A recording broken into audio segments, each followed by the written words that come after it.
प्रणाम आचार्य जी। 7 साल पहले मतलब मेरी फैमिली में कुछ इंसिडेंट हुआ था। मेरी मम्मी और मेरे भाई की डेथ हो गई थी। मेरे मामा जी गाड़ी चला रहे थे, तो मामा जी को नींद आ गई थी।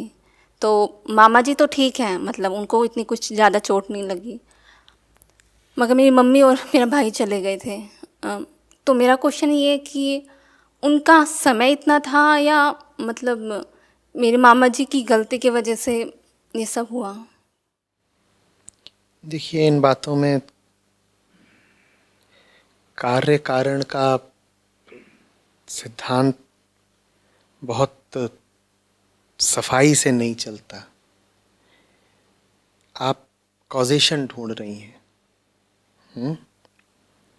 ये होता है ख़ास तौर पर जब घर में कोई दिवंगत हो गया हो ना, तो उसको साइकोलॉजी में कहते हैं कि साइकोलॉजिकल क्लोजर के लिए कॉजेशन चाहिए होता है, नहीं तो मन में क्लोजर नहीं होता। वो आप चाह रही हैं, लेकिन मृत्यु का कोई कारण नहीं होता। मृत्यु का आप कारण पूछेंगी तो कारण जन्म है। जहाँ कहीं मृत्यु का कारण साफ दिखाई भी पड़ रहा हो, उस कारण के पीछे और भी कारण होंगे, उनके पीछे और कारण होंगे, फिर और होंगे। तो आप किसी कारण पर निश्चित रूप से उंगली रखकर नहीं कह पाएंगी कि ये आखिरी कारण है। तो ये तो चक्र है जीवन मरण का, जिसे जो आया है उसे जाना है। बाकी हम अपनी मानसिक साइकोलॉजिकल सुविधा के लिए, क्लोजर के लिए कोई कारण ढूंढ लेते हैं। ठीक है ना। आप डॉक्टर के पास जाएंगी तो वो कारण बता देगा। वो कह देगा, उदाहरण के लिए, कि ब्रेन हैमरेज हो गया था। ठीक है, उसके पास कारण है। अब आप उसके पीछे का कारण जानना चाह रही हैं। आप जान नहीं पा रही कि मामा जी की गलती है या उनका वक्त पूरा हो गया था। मान लीजिए आपको वो कारण भी पता चल गया। मान लीजिए मैं कह दूं मामा जी की गलती है, तो मामा जी की गलती का क्या कारण है, फिर उसका क्या कारण है, उसका क्या कारण है। कारण कुछ नहीं मिलेगा। अंततः यही मिलेगा कि आए हैं तो जाना है। ठीक है ना। आए हैं तो जाना है।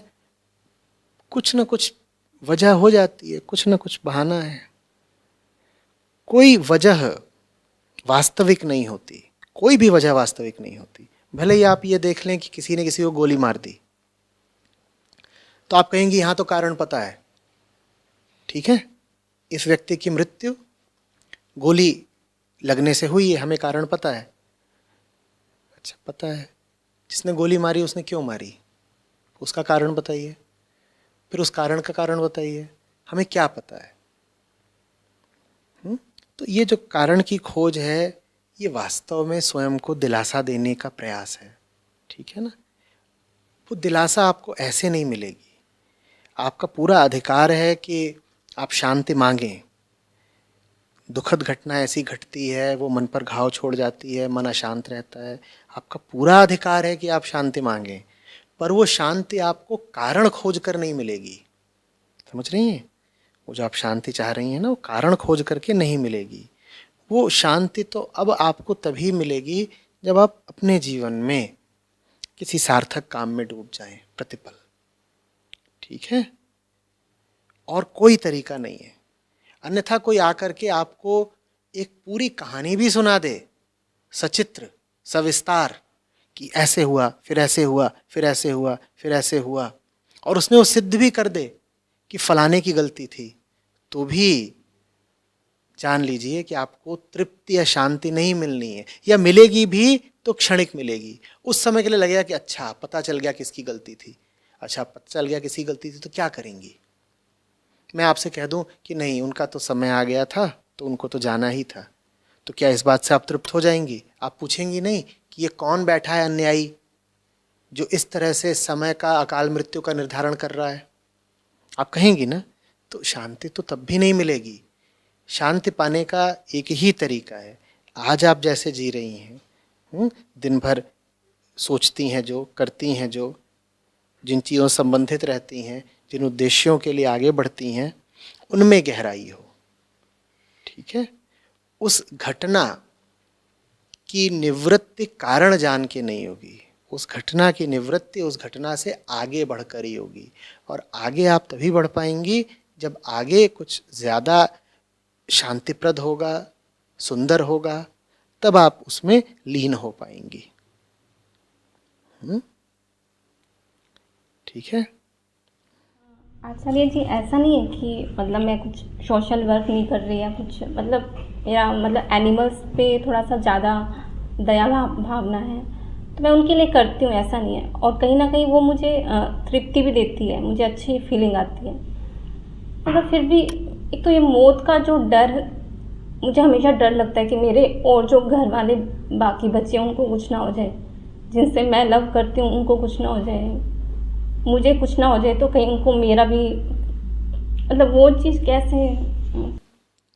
आप मान लीजिए कि आपको जिन चीज़ों का डर है वो होनी ही है, आपसे छुपाऊं कैसे? आपको कुछ नहीं होगा। होगा, मगर हर चीज़ का समय होता है। आज़ादी के समय भारत में प्रति व्यक्ति औसत आयु 25 वर्ष की थी। क्या समय था? आम आदमी 1947 में 25 साल जीता था। तब तो हम कह सकते हैं कि पूरी आबादी की ही अकाल मृत्यु हो रही थी। आम आदमी 25 में मर रहा था। वो इसलिए थी क्योंकि बहुत सारे बच्चे पैदा होते ही मर जाते थे, तो औसत गिर गया था। पर फिर भी ऐसा कुछ नहीं है कि हर चीज का समय होता ही है, कुछ नहीं है। औसतों में आप कह सकते हैं कि हर चीज का समय होता है। व्यक्ति के तल पे किस चीज का क्या समय होता है? औसत बहुत घटने बढ़ने लगे तो आप कह सकते हैं कि ये क्या हो रहा है। पर औसत में तो बहुत सारी इकाइयां शामिल होती हैं ना, उनमें से कोई भी इकाई कुछ भी कर सकती है। हम नहीं जानते कि हाँ, हम इतने लोग बैठे हुए हैं, हम में से कल कौन होगा कौन नहीं होगा। तो इससे अच्छा है ये मान के ही चलिए कि कभी भी कुछ भी हो सकता है। जो हमारे डर हैं वो वास्तव में डर नहीं है, वो ये उम्मीद है कि मुझे नहीं होगा। इस उम्मीद को ही हटा दीजिए ना। कह दीजिए कि हो सकता है, अभी हो सकता है। हर सुबह ऐसे ही शुरू करिए कि क्या पता आज ही आखिरी हो। हर रात ऐसे ही सोइए कि क्या पता जगे न जगे। शुरू में ये अटपटा लगेगा कि ये क्या हो रहा है, फिर मजा आने लगेगा। मिलिए लोगों से ऐसे जैसे आखिरी मुलाकात हो। क्यों कुछ अधूरा छोड़ती हैं कि फिर आगे क्लोजर करना पड़े? क्लोजर माने पूर्णता देना। पूर्णता देना। रिश्ते अपूर्ण छोड़े ही क्यों जाएं कि बाद में उन्हें पूर्ण करना पड़े? कि दिल की बात रखी हुई है 2 साल आगे के लिए, जो कुछ अधिकारी है अभी अभिव्यक्त होने का, उसे अभी कह डालिए, कर डालिए। अधिकारी हो तो, अधिकारी ना हो तो उसे छोड़ दीजिए। मृत्यु को संभावना की तरह मत देखो भाई। मौत संभावना वगैरह कुछ नहीं है। मौत तयशुदा है, मौत एक निश्चितता है। आप ऐसा भी कह सकते हो कि आप और मौत आमने सामने खड़े हो, बीच में एक चीज है जिसको समय कहते हैं। हमें नहीं पता वो समय की डोर कितनी लंबी है कितनी नहीं, पर है तो डोर ही, कहीं ना कहीं उसके सिरे खत्म होते हैं।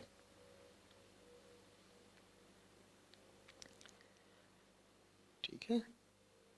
अभी क्या होता है, थोड़ा सा मन को समझिएगा। होता ये है कि आप जिसको देखती हैं इस अरमान के साथ देखती हैं कि ये जिए, और पीछे से ये विचार आता है क्या पता न जिए। ये दोनों जब आपस में टकराते हैं तो भीतर खलबली मचती है ना। वही जो फिर भीतर का द्वंद्व है वो दुख बनता है। आप इन दो को रखिए ही मत, आप एक को रखिए। वो एक ये है कि जाना है, जाना है। इसमें आपको असुविधा ये होगी कि हमारा जो पूरा समाज है, बाजार की जो पूरी व्यवस्था है, जिस तरीके से हमारा पूरा कारोबार संरचित है, वो इस आधार पे है कि हम जिएंगे।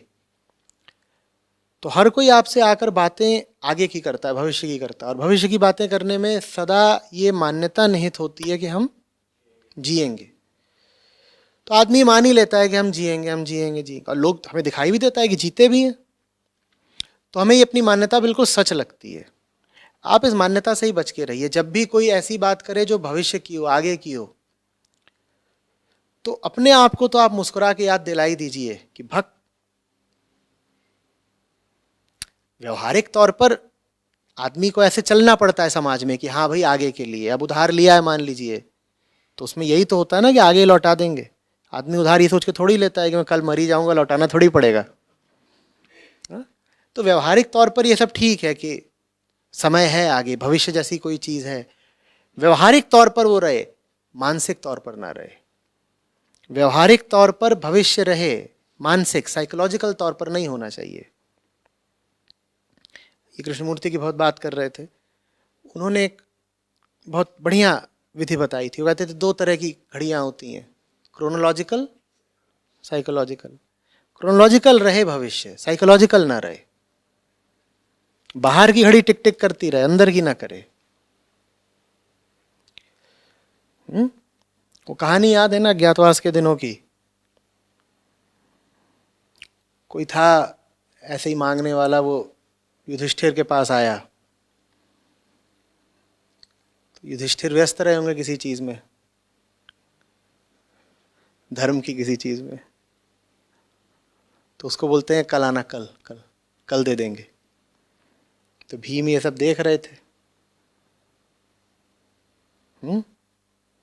खाना वाना खा चुके होंगे, तृप्त रहे होंगे, मन आनंदित था। तो मजे लिए उन्होंने। थाली उठाई जिसमें खाया वाया होगा, लगे उस थाली को बजाने, इधर उधर घूमने। बोलते हैं सबको पता चले, सबको पता चले, धर्मराज ने समय को जीत लिया है, धर्मराज ने समय को जीत लिया है। युधिष्ठिर बोले ये बड़ी बदनामी कर रहा है। पहले थाली खाता है, फिर थाली बजाता है। बोले रुक, क्या कर रहा है? बोलते आपने ही बोला ना कल आना, आपको भरोसा है आप कल तक जियोगे? तो मैं तुम सबको बताऊंगा कि धर्मराज ने समय को जीत लिया है। हुआ हो चाहे ना हुआ हो, हमें नहीं पता, पर कहानी जो चीज सिखाना चाहती है वो सीखिए। सार सार को गही रहे और थोथा दे उड़ाए। ये बहस की बात नहीं है कि ये हुआ था कि नहीं हुआ था, ऐसे हास्यिक तौर पे सवाल ही पागलपन का है। असली चीज ये है कि हम इससे सीख क्या सकते हैं। सीख बढ़िया है, भीतर इस बात का सदा डंका बजता रहे, क्या विदाई बस होने ही वाली है, विदाई होने ही वाली है। जिसको ये लगातार याद है कि विदाई होने ही वाली है, मस्त जिएगा, उसके ठाठ निराले होंगे। फिर आप ये थोड़ी कहेंगी उनके साथ कुछ गलत हो गया, अकाल हो गया। क्या अकाल? हम सब कालग्रस्त हैं, अकाल क्या, कुछ नहीं। और जब आप उनकी बात करके दुख करती हैं तो इसमें थोड़ा सा अहंकार भी छुपा हुआ है। अहंकार जानती हैं क्या है? उनके साथ हो गया, मैं तो बची हुई हूं। आप कहां बची हुई? दुख मना रही नहीं, देखिए दुख मना रही हैं तो दुख मनाने के लिए आप बची हैं ना। जो बचा है वही तो दुख मनाएगा। अगर दुख है तो उसके पीछे कोई तो है ना जो दुखी भी है। वो दुखी ये मान रहा है कि मैं तो हूं। उसे ये नहीं मानना चाहिए मैं तो हूं, उसे मानना चाहिए मैं कतार में हूं। मैं तो हूं नहीं, मैं कतार में हूं। वो जहां गए हैं वहीं मुझे भी जाना है, तो फिर क्या दुख मनाना है? आ रहे हैं मम्मी, आ रहे हैं। जब तक नहीं आ रहे हैं तब तक यहां कुछ काम है, निपटा रहे हैं। दुख मनाने का समय कहाँ है? हम भी आ ही रहे हैं बस। ऐसा हम माने कि कल आखिरी दिन है, तो ठाठ से कैसे रहेंगे? तब तो अभी खाना भी नहीं। तो मानो तो पहले ठाठ से। रहेंगे।